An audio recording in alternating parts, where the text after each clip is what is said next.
mestinya memang usulan untuk dibentuknya tim gabungan pencari fakta itu mutlak itu.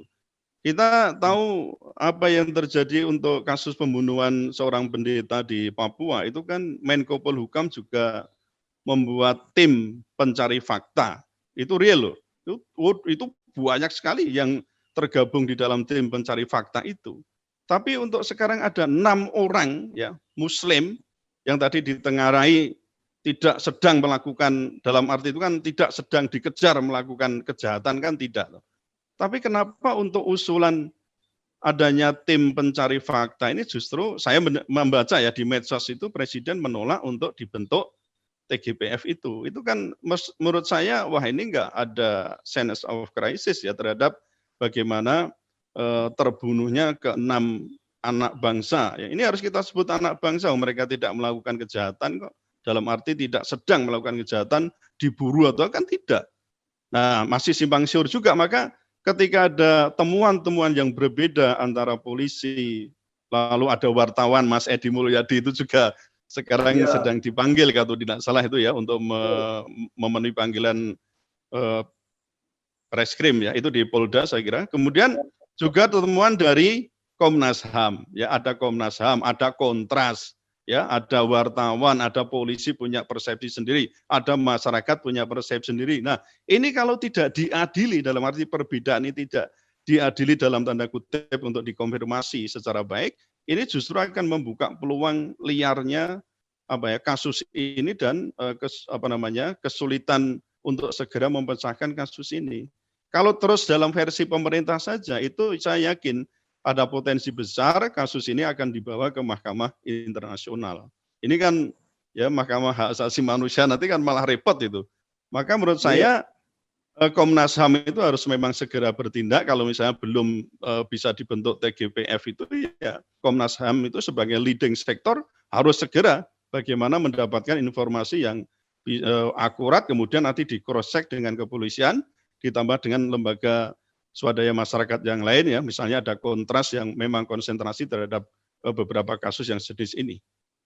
Resolusi PBB itu juga menyebutkan ya persoalan atasan bawahan itu bawahan juga tidak boleh loh, asal menjalankan perintah atasan tanpa meneliti benar tidaknya. Jadi asal menjalankan juga nggak boleh, itu tetap dikenai pidana, apalagi ya atasannya sebagai misalnya aktor intelektualnya gitu. Jadi saya ingin menyatakan bahwa kalau yang tadi dikatakan the king can do no wrong itu saya kira untuk di negara demokrasi atau negara republik namanya ya itu harus dikikis betul ya. Jadi atmosfer yang mengarah ke sana itu kalau kita memang betul-betul konsisten dengan negara demokrasi, negara republik, ya kita harus menyatakan diri bahwa ada kemungkinan negara atau bahkan kalau di sini namanya presiden atau penegak hukum ya APH, aparat penegak hukum itu keliru. Tidak semuanya salah. Lah kalau salah nanti pengadilan itu misalnya apa enggak bisa kemudian memeriksa pejabat-pejabat yang dimungkinkan melakukan kesalahan. Ya, seperti apa yang kasus extrajudicial killing yang menimpa Siono misalnya. Memang itu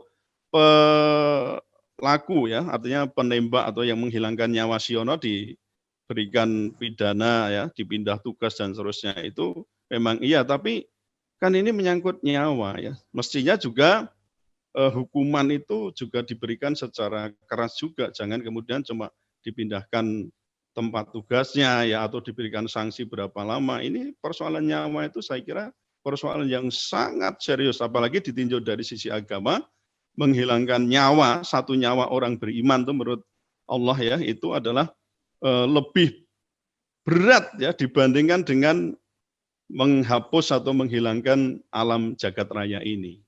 Ketika misalnya melakukan abuse of power, ya, itu kan kemudian bisa juga, nanti kan Propam itu yang kemudian meneliti Bang Gigin. Jadi Propam yang akan meneliti sejauh mana terjadi namanya penyalahgunaan wewenang, penyalahgunaan kekuasaan. Nah kita itu ketika itu terjadi dan mengibatkan orang lain terbunuh, ya mestinya pembunuhan itu sendiri mesti kita juga sesuai pada pasal 338. Tidak bisa polisi itu kemudian ada istilahnya imun ya, ada imunitas, tidak bisa dijerat dengan pasal 338 tentang pembunuhan. Jadi tetap itu di samping ada dari sisi kedinasan itu ada propam yang menyelidiki dan seterusnya, itu sampai pada pemecatan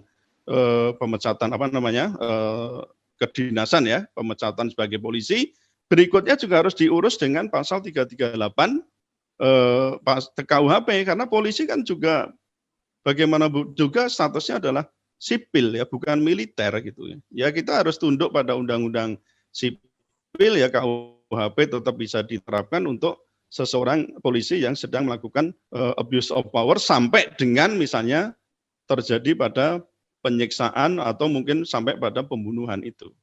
Ya, kalau di pasal 3 ya, Undang-Undang Nomor 2 Tahun 2002 itu kan disebutkan bahwa fungsi kepolisian itu sebagai salah satu fungsi pemerintahan di bidang Harkamtipmas, jadi pemeliharaan dan pemeliharaan ketertiban masyarakat, kemudian yang kedua penegakan hukum, lalu yang ketiga adalah perlindungan, pengayoman dan pelayanan pada masyarakat. Kan itu. Ini jadi polisi itu kalau menurut Undang-Undang Nomor 2 Tahun 2002 dia adalah masuknya di eksekutif. Karena apa? Menjalankan salah satu fungsi pemerintahan.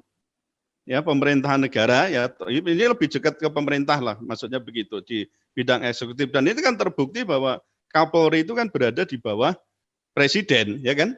Nah, itu kan Kapolri berada di bawah presiden. Jadi sebenarnya ya kalau kita lihat nanti di dalam praktek kerjanya itu tetap presiden itu kan menjadi atasan dari Kapolri. Nah, sebenarnya itu pun akan sangat memungkinkan terjadi ketika misalnya presiden ya sebagai pemangku utama di bidang pemerintahan negara kita ini bisa menggunakan atau memanfaatkan polisi untuk melaksanakan dalam tanda kutip ya kejahatan misalnya seorang pejabat negara. Nah, kalau sudah terjadi begitu memang dari sisi teoretik ya Bang Gigin ya, ini lalu ada konsep yang disebut dengan police state ya, police state.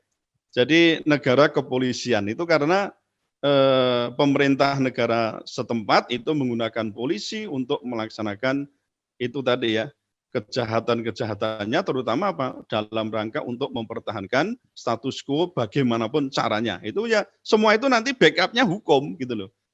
Ya, antara lain begini ini dengan Undang-Undang Kepolisian Nomor 2 Tahun 2002 itu ada kemungkinan memang diarahkan bagaimana polisi itu tetap menjadi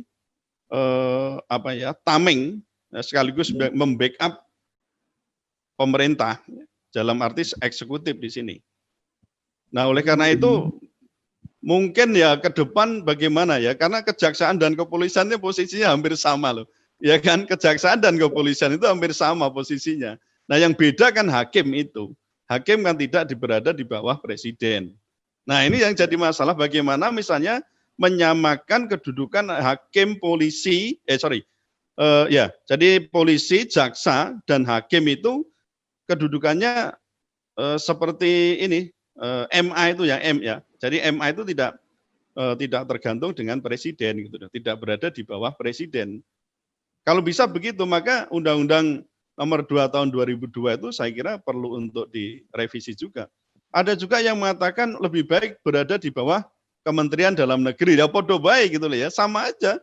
Jadi bahwa Kementerian Dalam Negeri juga Menteri Dalam Negeri di bawah presiden. Akhirnya ya kalau misalnya sedang melaksanakan tugas penegakan hukum itu saya yakin tetap dalam kendali presiden. Tidak bisa itu mau lepas dengan kekuasaan eksekutif itu, Bang.